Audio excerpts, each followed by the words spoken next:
Welcome to another Fireside Chat. I'm Marty Pospischil, and our very special guest, Carolynne Maguire from Maguire Company, Notary Public, has joined us to speak about another exciting topic, which I'm super pumped about. It's very applicable, is the Landowner Transparency Act and Registry. So this is something we've all heard about, read about, seen articles about. Unless you're involved in it, it's kind of like, oh yeah, that's interesting that the government's doing this, probably a good thing. Doesn't really apply to me. Maybe it does. Maybe you'll realize after today's Fireside Chat that there is an application that you should look into, or maybe it does apply to you. So I digress. Let's start with Carolynne, what is the Landowners Transparency Act, and who does it apply to? Well, I think the initial reason the government had behind it was, of course, to assist in the prevention of money laundering and to, just in its own name, create more transparency for, who really owns real estate in British Columbia. Right. What's going on behind the registered ownership on title. Right. Okay. And so they've created a separate registry for that, the Landowner Transparency Registry, or LOTR, formerly, used as an acronym for Lord of the Rings, but I'm adapting. I like that. I'm a big Lord of the Rings fan. Okay, good. Maybe there's an analogy that ties the two together. So they have their own registry that is separate from, but somewhat, coordinated with the land, what we call the Land Title Office, but is now the LTSA, the Land Title and Survey Authority. Mm-hmm. So if you hear me saying LTSA, that's the Land Title Office. Got basically. it. Perfect. So that's what the government had in mind. But I will say, one side of me also sees them benefiting from this legislation as being able to monitor more carefully the beneficial ownership of this real estate in British Columbia for tax purposes. Right, because, if I could interject, beneficial ownership agreements in the past, with my experience, were something that could be arranged outside of the title on a property. Yes, because the Land Title Office only registers legal ownership on title. Right. In other words, who can sign the transfer document. Right. But it doesn't speak to what's going on behind that in terms of where the money came from, who has control of decisions about that property, who benefits, who should be paying tax on those benefits. All of that was not something that the registry made apparent. Right. Okay. Very, very good. Okay. So who does this apply to? That's the big question. Well, can I ignore it as a consumer? No. Or at your own peril. Significant penalties. I can only imagine. And on that, who does it apply to? And what are the reporting obligations? Well, so it applies to all BC property owners. Okay. Everyone. So either you already own property or you are going to own property. Should at least have given it a look-see. Now, whether or not there's a reporting obligation is the next question. So when you go to buy real estate now, your conveyancing practitioner will have you sign documentation that pertains to this whole other registry. And at the very least, you're going to be signing a declaration as to whether or not you are a reporting body. That's a term that they use in the Landowner Transparency Act. Got it. So reporting body would be, without getting all into the legislation of it, a situation where there's more to the story than appears in the Land Title Office, the LTSA. Yeah. So relevant corporations, partnerships, trusts, all of those kinds of entities that have ownership structure in the background, automatically reporting bodies. Okay, fair enough. So anybody who had been owning real property in BC who was one of those entities was given until sort of late last year to catch themselves up and report. Got it. Okay. Got it. So hopefully everybody's done that. If you haven't, do it now.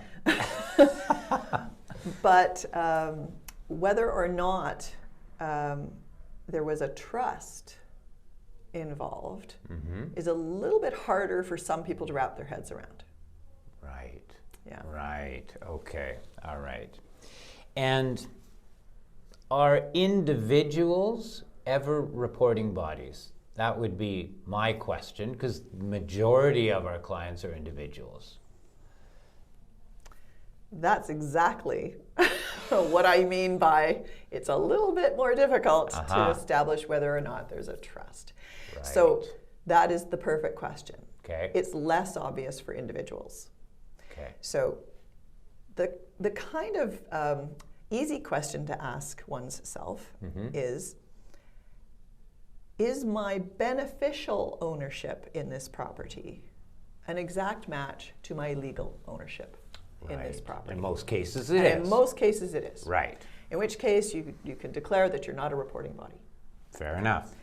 But if you have control over this, if you're a beneficial owner for more than would appear at the land title office, then there must be someone on the title who's signing for you.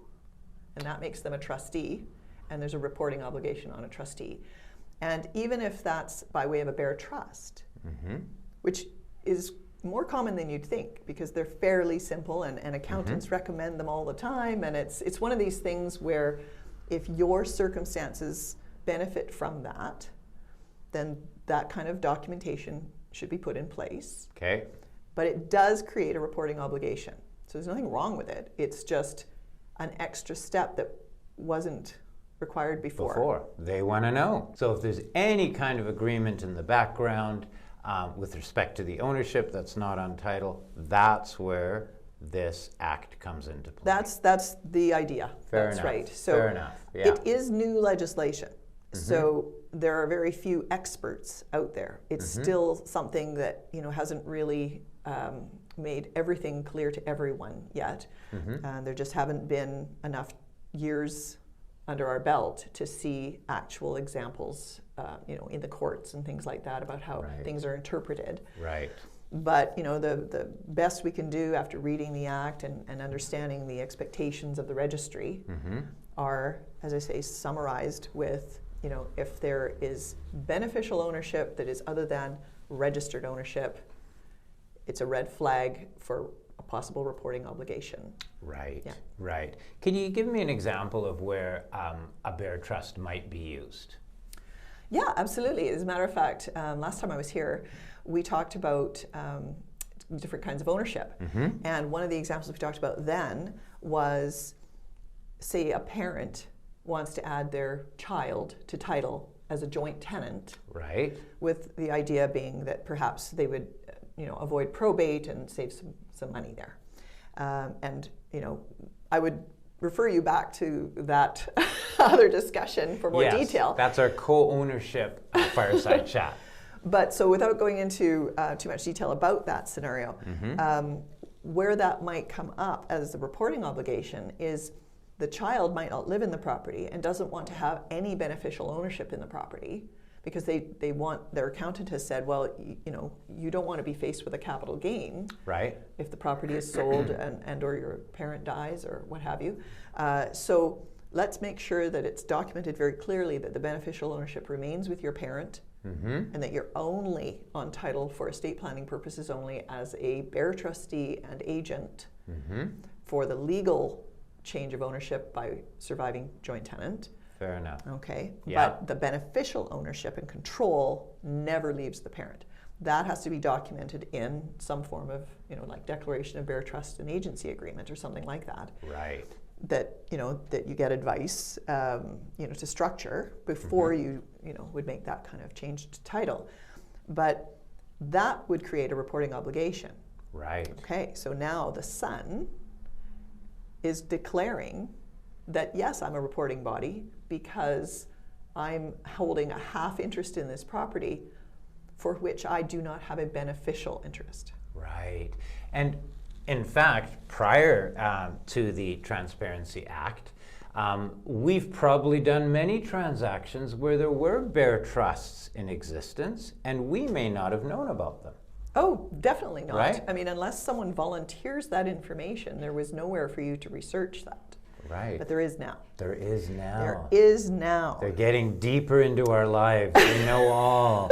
This is where the Lord of the Ring comes in. The big eye on the mountain sees all, goodness, right? I just want one of those rings I can put on where I disappear. I think it comes with consequences. It comes with, yes, it does. Yes, and we digress again.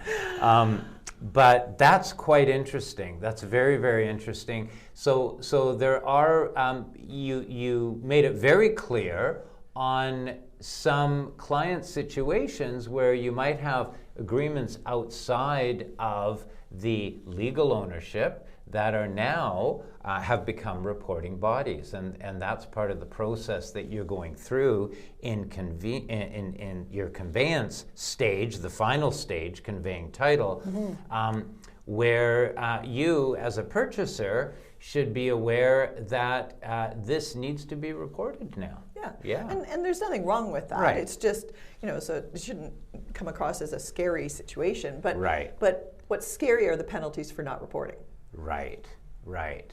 And how does, where would a purchase indicate where a trustee is on title, typically, as opposed to the trustee not being on title? What's the difference there in terms of title registration?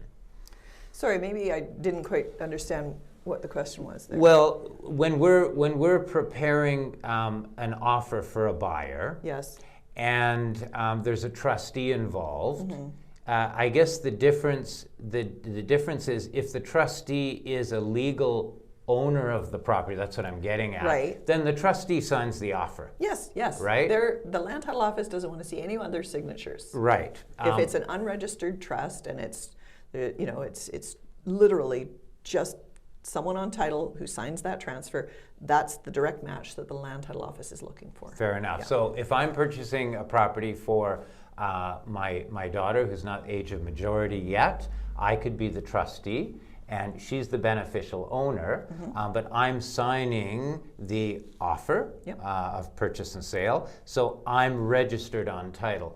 Whereas if Bob and Marcy are purchasing a property and they need, for example, it's different now, a co-signer for a mortgage. That co-signer in the past didn't need to be registered on title. They do now, and that's a whole other discussion.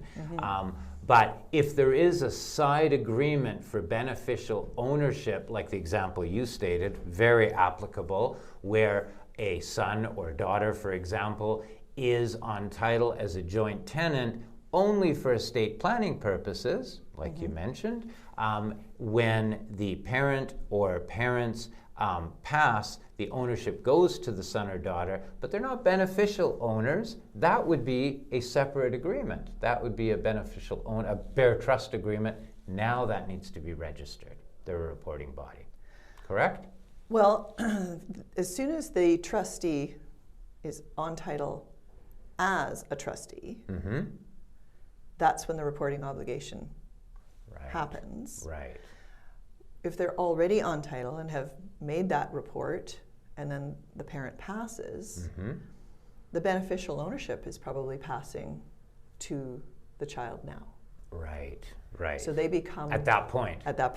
Then they become the full legal and beneficial owner of the property when they're on title by themselves. Right. Because their parent has passed. Right. So the reporting obligation was when they were having a trustee relationship. Correct. Got it. But not when the parent passes. Right. And that we're getting into this fairly deep, which is interesting. Yeah. And you may want to go that route to avoid the capital gains in the property, right? Well, that's what that example we talked about yeah. is your accountant will probably want to see that documentation done ahead of the transfer. Makes sense. Yeah. Just to make sure that if CRA comes calling, yes, you can't retroactively do that. That's no, not cool with CRA. No. No. So you want to have that paperwork done in advance. Other than that, and hold on to it to show them when the time comes. Exactly. Right. Just having gone through tax season. Other than that, they're all pretty cool guys at the CRA and girls. Absolutely. They're great. Yeah. So, but we won't go into taxes. That's a whole other discussion. So the Landowner Transparency Act and Registry, very interesting.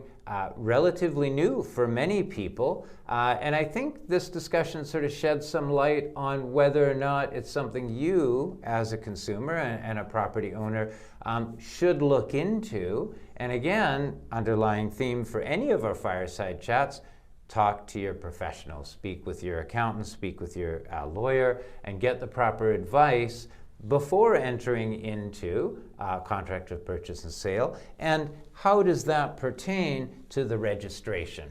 Because it's all-knowing now. Everything must be exposed, and for good reason. They want that ownership and other agreements to be transparent.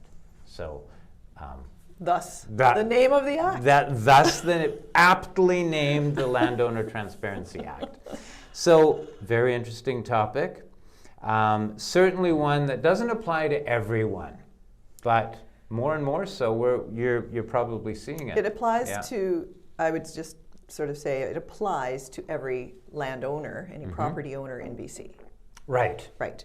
But reporting bodies, yes. But reporting bodies are very specific for obligations. Sure. And in fact, everybody coming in to sign their conveyance documents will be faced, as you mentioned, with that declaration. It's a fork in the road. Yeah, absolutely. You must cross it. You have to choose yes or no. It's that simple. And if you choose no, and you technically do have a reporting obligation, you are risking the very severe penalties. I can only imagine. Yeah. What happened to Gandalf? They locked him in a tower for an endless amount of time while the orcs were traveling through the land. So very similar with a violation of the registry for the Landowner Transparency Act, I'm sure. Great discussion. Thank you, Carolynne. If you have any other questions, I've got Carolynne's contact information behind us. Feel free to get a hold of her and her team, or you can email me. We'll certainly pass that along. Thank you for joining us today. Yes, thank you. And thank you, Marty. Thank you.